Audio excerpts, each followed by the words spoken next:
There's one thing for certain that I can say about Boruto that makes absolutely no sense. By the way, which most of this show really doesn't make a lot of sense, and the main theme of this show is kind of like the whole Will of Fire theme that's kind of prominent throughout all of Naruto, which is the new generations will surpass the old generations or whatever the fuck. This show seems to take that to the extent where it's like this new generation is so much better than the old generation. Fuck the old generation. Everything you knew about the old generation, they're dog shit. They suck. All their greatest woes and weaknesses, ha, a walk in the park for these new guys. And that's my main concern about this show. I will spoiler warning you, but there's nothing spoiler about this because you should know that anybody in this fucking show that has a Sharingan has a Mangekyo Sharingan. So Salad, all right, if you've seen her manga counterpart, you know exactly how fucking questionable the artist's take on her is. Like seriously, it's borderline fucking, it's borderline it's right on the edge. It's fucking right there. One of the big turning points at the end of the culmination of this arc or whatever the fuck you want to call it is the code arc. Is that Salad she unlocks her Mangekyo Sharingan. And if you don't know what the Mangekyo Sharingan is, you probably should because you're fucking watching this video and it's about this very specific thing.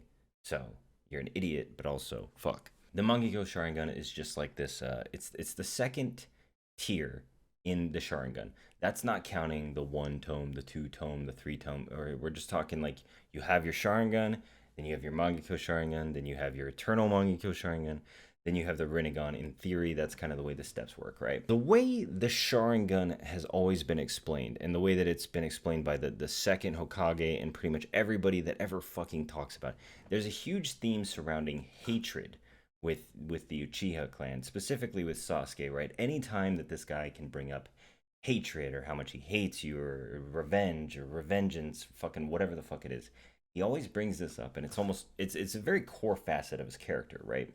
Is the fact that his hatred is directly linked to like his the way he grows, right? That's how he uh makes new steps. Whereas Naruto like makes friendships and fucking loves everybody and struggles with his inner demons. Sasuke just fucking hates everybody.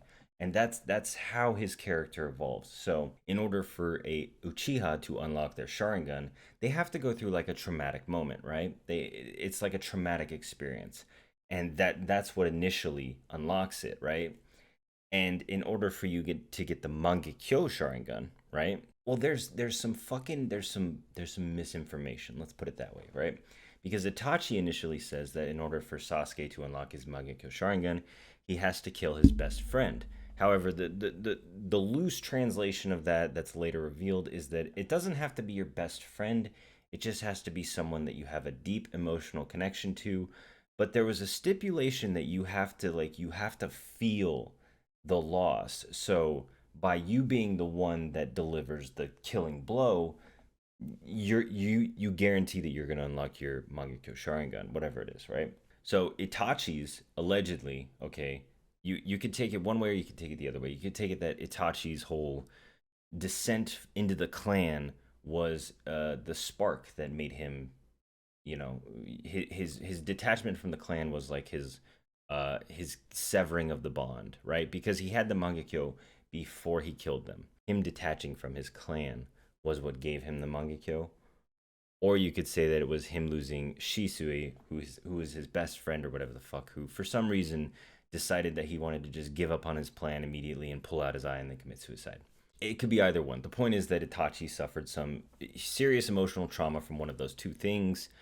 I don't remember if they ever confirmed it, but I'm pretty sure everybody said that it was Shisui's death that gave Itachi the Mangekyo Sharingan. Okay, everybody can agree on that. But Itachi didn't directly cause that death. So Itachi is like the one outlier in pretty much all of the Mangekyo's cases, right? He's the only one that didn't directly kill his friend. He's the one that just like witnessed a death in a sense. But even then, uh, witness the death is kind of ambiguous, right? Because in the anime, Shisui like jumps into the river, but in the fucking manga, Shisui's just talking to him. He pulls out his eye, and then he's like, I'm entrusting the future to you. So we don't really get any like concrete evidence on how Shisui died. It was just that he died in a way that completely hid his body. I always thought that maybe Itachi hit him with like one of the fucking black flames, and just like his body was completely evaporated. That's what I thought. The point is, you have that. All right, you have Itachi losing his deep connection. Okay, so just so that we're aware, we're on the same page, right? You have these deep emotional connections, and losing that connection is how you develop the Mangekyo Sharingan. And it is specifically, again, Itachi is the outlier for the second half of this that the second Hokage says, and it could be full of shit. He could be lying because he's like a racist or whatever. But when you suffer, the Uchihas, when they suffer the severe emotional breakdown, special chakra in their brain gets released into their eyes, which causes the Sharingan to appear. And basically, it's implied heavily that uh, whenever the Uchiha unlock a further stage of their Sharingan, they progress. Their emotions are they're essentially ruled by their emotions, and they progressively get more and more angry in a sense. I guess that's a fucking loose way to say it, but it's like all of them have an object that they focus their hate on, right? Itachi, again, is the outlier. He doesn't make sense here because he doesn't have any of this shit going on. He's just like fucking a good dude or whatever, even though he's a piece of shit, right? Obito, um, his object obviously was the world. He hated the world. He hated the way the world was. Madara hated the winners and losers. He hated reality to an extent, but it was more like winners and losers because he was always mad about losing to Hashirama. That's pretty much been his whole deal. He literally puts aside like world domination for a chance to fight Hashirama again. And then you have Sasuke, obviously, whose object of hatred was Itachi, and then it became Konoha, and then it became the whole ninja system where he's like, I want to start a revolution, right? So pretty much every Uchiha ever has had this kind of like scale thing where they're like, this is the thing they hate, except for Itachi, and this is how they get their they continually get their strength.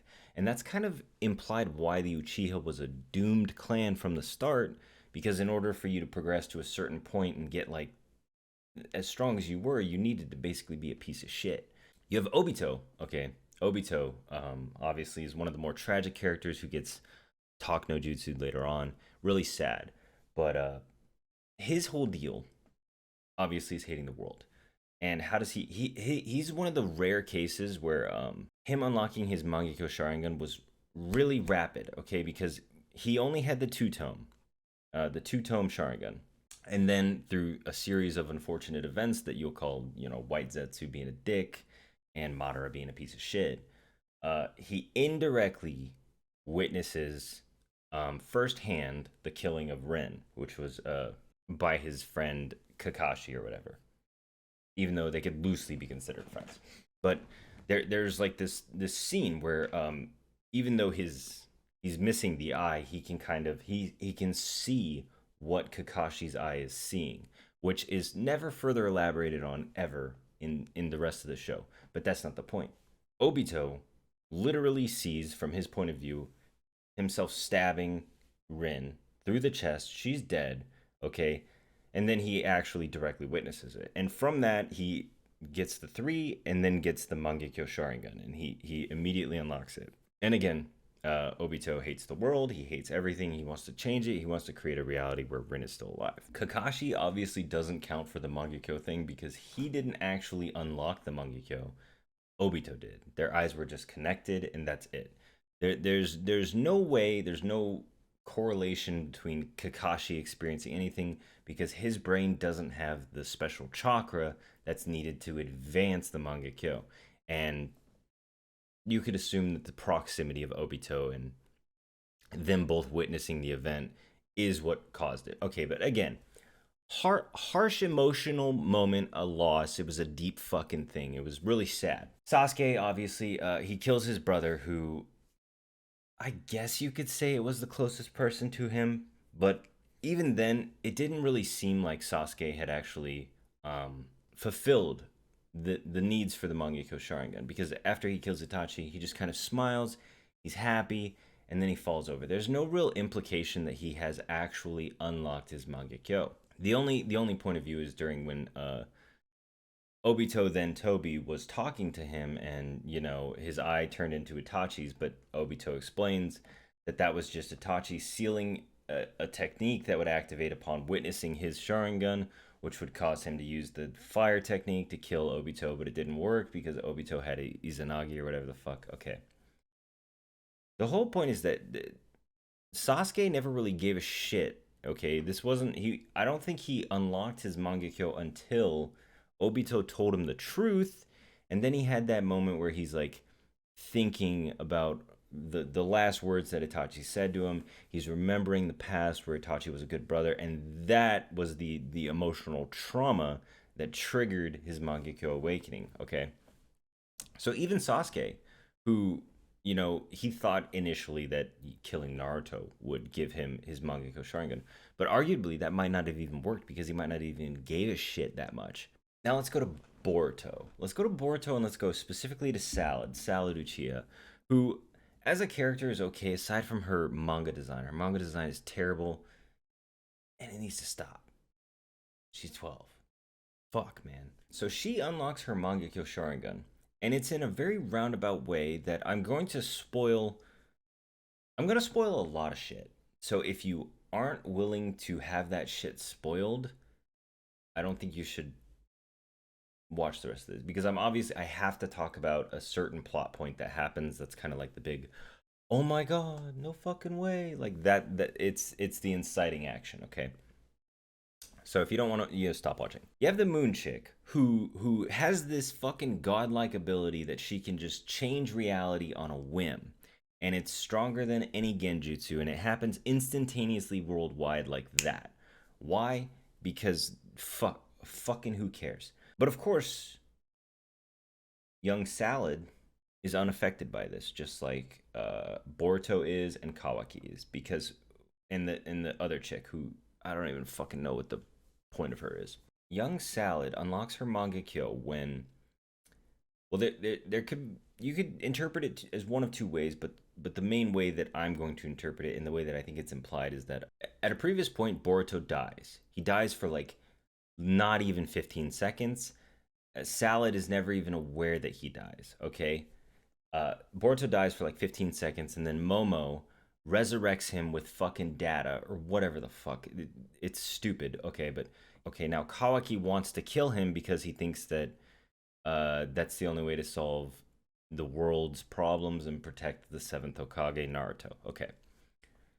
So when Salad is told that Boruto died, and that now everybody, because of this Moon Chick's ability, now everybody thinks Boruto and Kawaki have swapped places. So instead of Kawaki being a piece of shit, now it's Boruto that's a piece of shit, and Kawaki is the seventh Hokage's son, and Boruto is just the outsider. So they've effectively swapped places in everybody's minds except for these four people: purple haired bitch, Salad, Kawaki, and Boruto. Those are the only people that are aware that things have been changed, okay?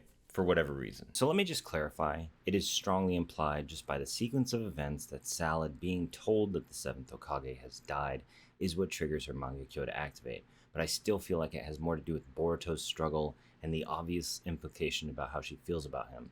Otherwise, Naruto being the closest person to Salad makes almost no sense, especially after that whole spin off chapter where Salad basically confirms how much she loves her mom and dad. And I get that she's obsessed with the seventh Hokage, but I very much doubt that he is the closest person to her out of everyone. It just makes more sense that it would be Boruto. Either way, Naruto's alleged death or Boruto's circumstance, neither constitutes unlocking the Mangekyo, which again requires the person to experience the loss firsthand. This is revealed when she's asking her father Sasuke. She's like, "You need to go save Boruto. Don't." And Sasuke's like, "What do you mean Boruto? Boruto's the bad guy." And she's like, "Mangekyo Sharingan, you have to do this for me, Dad." Okay. You could interpret it as one of two ways, which is again, uh, her being told that Boruto died, but he's fine now, instantly unlocks her Mangekyo. Or you could take it her thinking the seventh Hokage is dead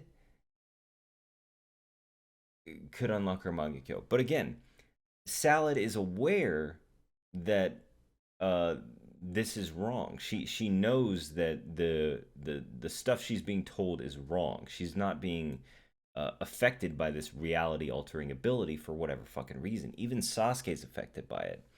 She's not affected by it. They're told that the seventh Hokage was killed by Boruto, but she kind of mentions how Boruto died and how she wasn't even aware that he died. And then she unlocks her Mangekyo.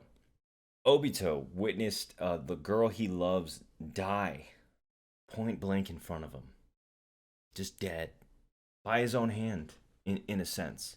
Sasuke kills his brother, right? Kills his brother. You know, his brother.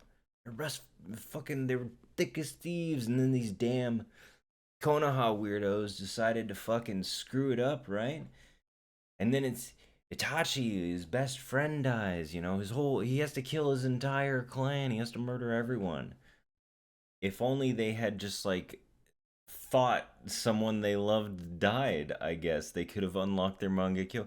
It makes no fucking sense why she would have this ability.